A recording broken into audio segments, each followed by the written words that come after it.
జనవరి 2024 1 తారీఖు కంటే ముందు ఏమన్నా మొదటి తారీఖు మీ జీతాలు వచ్చినాయి? గుండెల మీద చేసుకొని చెప్పండి. తెలంగాణ వచ్చిన తర్వాత 10 సంవత్సరాలు మొదటి తారీఖు నాడు మీ ఖాతాలో జీతాలు పడ్డాయా? 24 జనవరి మొదటి తారీఖు నాడు మీ ఖాతాలో వేయడం మొదలుపెట్టి ఈ రోజు వరకు ఎప్పుడైనా మొదటి తారీఖు నాడు మీ జీతాలు ఆగినాయా చెప్పండి. ఇది ఎవ్వరు మీరు అడగలేదే, మీ సంఘాలు అడగలే, మీరు అడగలే. ప్రతి నెల మొదటి తారీఖు నాడు ఈ ప్రభుత్వం కోసం ప్రజల కోసం పనిచేసే వాళ్ళకి జీతం ఇవ్వకపోతే ప్రభుత్వం వైఫల్యం చెందినట్టే.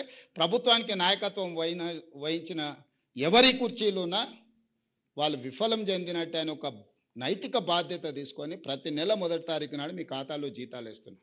మీ పిల్లల చదువుల కోసం, మీ ఇళ్ళ కోసం లోన్ తెచ్చుకుంటే మీ చెక్స్ డిజైనర్ అయి మీ సిబిల్ స్కోర్ పాడైపోయి మండి పద్దుల కింద మీ ఖాతాలు మారి బ్యాంకుకి వెళ్తే మీకు అప్పు పుట్టని పరిస్థితి ఉండే.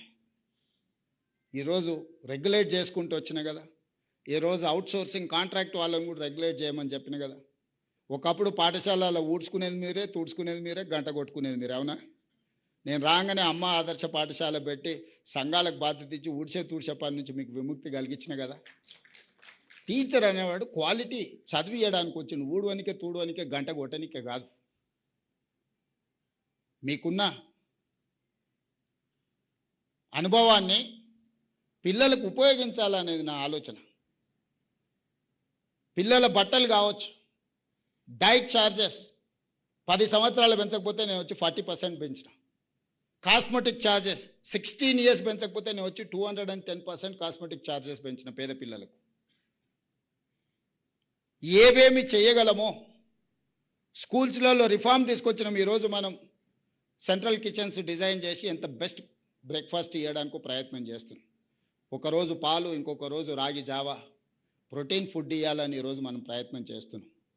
వాళ్ళే కాదు, 1.5 లక్ష ఉండే టీచర్లకు, లెక్చరర్స్ కూడా బ్రేక్ఫాస్ట్, లంచ్ అఫీషియల్గా మిమ్మల్ని కూడా ఇందులోనే మీరు కూడా ఉదయమే ఇంటి దగ్గర మేడం కోపం వచ్చి బ్రేక్ఫాస్ట్ పెట్టకపోతే మా సోదరులు స్కూల్కి వచ్చి తినొచ్చు అని పెట్టిన కదా.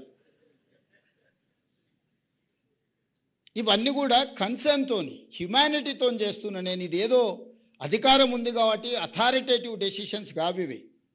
ఒక మానవీయ కోణంలో ఆలోచన చేస్తున్నాం. మనిషికి సంబంధం ఉండాలి, మనిషికి మీద ఒక మనిషికి విశ్వాసం ఉండాలి. మానవ సంబంధాలే ఈ దేశాన్ని నిలబెట్టిన 1000 సంవత్సరాలైనా. యుద్ధాలు జరిగినా, రాజ్యాలు కోల్పోయినా మానవ సంబంధాల మీదనే జరిగినాయి కదా ఇవన్నీ. అభివృద్ధి చెందిన దేశాలు ఏవైనా ఉన్నాయంటే మానవ సంబంధాలు లేని దేశాలు ఏవైనా అభివృద్ధి చెందినా అవి నిలబడ్డాయా? ఈరోజు మానవ సంబంధాలను పునరుద్ధరించాలి. విద్యార్థులకు టీచర్ల మీద గౌరవం ఉండాలి, విద్యార్థులకు తల్లిదండ్రుల మీద ప్రేమ ఉండాలి.